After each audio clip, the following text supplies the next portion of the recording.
It's hard to argue that Myles Garrett's suspension for trying to open Mason Rudolph's head like a coconut last week was shocking considering the act. However, if I told you 2 weeks ago he'd be suspended for the last 6 weeks of the season, then you'd have been very shocked. With that in mind, I went back and created a list of some of the most shocking season-ending suspensions in recent memory. Now, Myles Garrett has been suspended indefinitely, but that's likely just to cover the possibility of Cleveland making the playoffs, where Garrett could play again if they were to only suspend him for the remaining 6 weeks.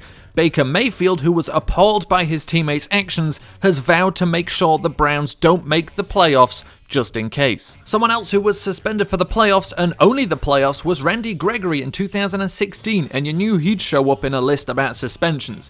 Having already missed all but the last 2 weeks of the 2016 season, Gregory and the Cowboys were hoping he might be able to squeeze in a playoff game before continuing his near-flawless run of suspensions. The league moved quickly, and Gregory was suspended for the rest of the 2016 and all of 2017 seasons. The shocking thing here is that whilst serving his second year-long suspension, the Cowboys extended him through 2020. Wait, no, that's not shocking, it's the Cowboys. Next up, we have 2014 and 2015's most flagged player, Brandon Browner. In 2013, his season ended after 8 games for the Seahawks for violating the league's policy on substance abuse. He also missed the first 4 games of the 2014 season and still led the league in penalties, and he won a Super Bowl. Is there anything this man can't do? Yes, successfully commit murder. In December of 2018, Browner was sentenced to 8 years in prison for attempted murder. Attempted murder? That is not the Patriot way. You get the reference. On the topic of murder, former Cowboys defensive lineman Josh Brent killed his friend and teammate Jerry Brown in a crash whilst driving under the influence. The shocking thing here is he didn't receive a season-ending suspension.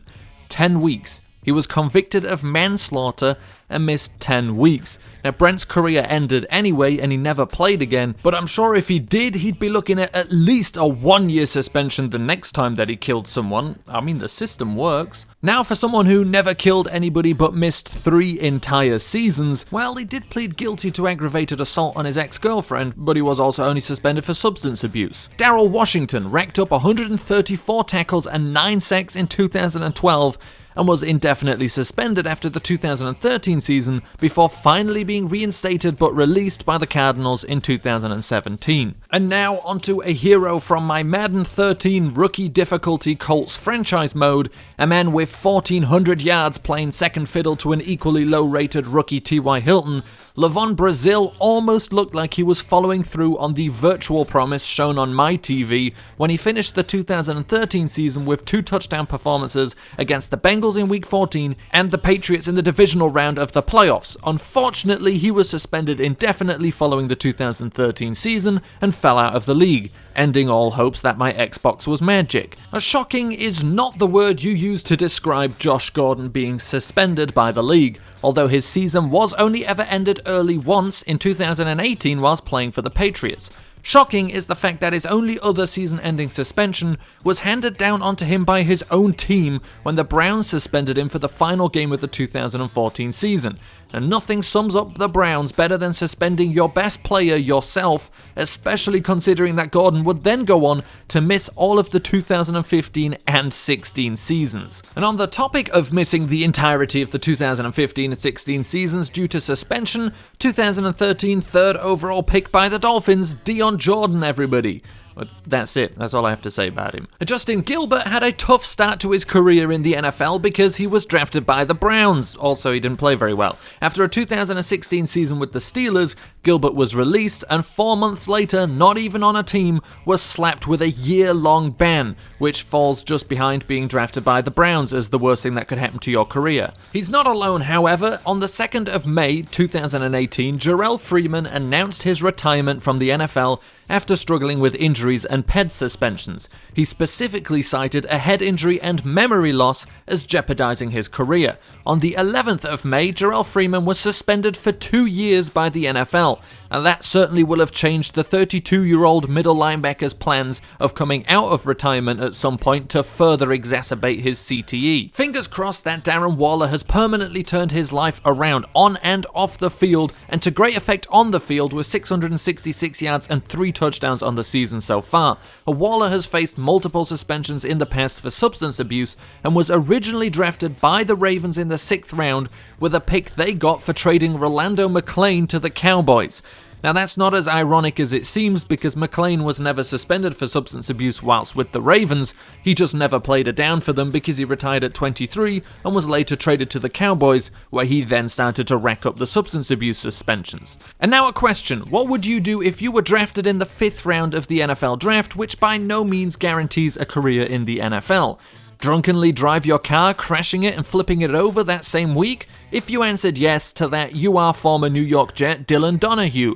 Donahue was suspended after pleading guilty to a second case of driving under the influence, in which he crashed into a bus. His season wasn't technically ended by the suspension, which covered the first 14 weeks of that season, but that was over a year ago and he hasn't made a return. I think it's safe to say that suspension was career-ending. I'm sure a lot of people remember Aldon Smith, multiple NFL record holder for how many sacks he got in his first 2 seasons. Allow me to read some of his achievements. On January 28, 2012, Smith was arrested for driving under the influence. On June 30th, 2012, Smith was believed to have suffered stab wounds. On September 20th, 2013, Smith was... On April 13th, 2014. On August 6th, 2015. On March 9th, 2017. On September 23rd, 2017, it was announced that Smith had agreed to plead no contest to hit and run in 2015. On March 3rd, 2018, someone called the police from Smith's home. On March 23rd, 2018. On April 8th, 2018, Smith was arrested for violations in conditions to his bail. On June 10th, 2019, Smith was stopped by police in Mission, Kansas for a traffic violation and later arrested on suspicion of driving under the influence. The only shocking thing about Aldon Smith being suspended for the rest of the 2015 season for a hit and run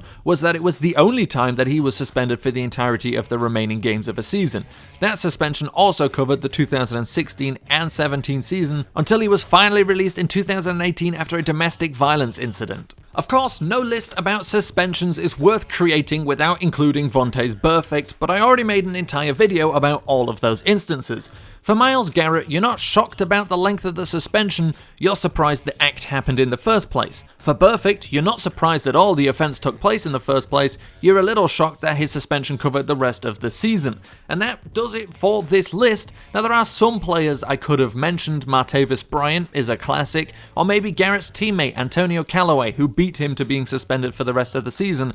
But I think this covers the biggest and sometimes most shocking season-ending suspensions that have occurred in recent memory. And if you enjoyed this video, please don't forget to like and subscribe. We are so close to 70,000 subscribers.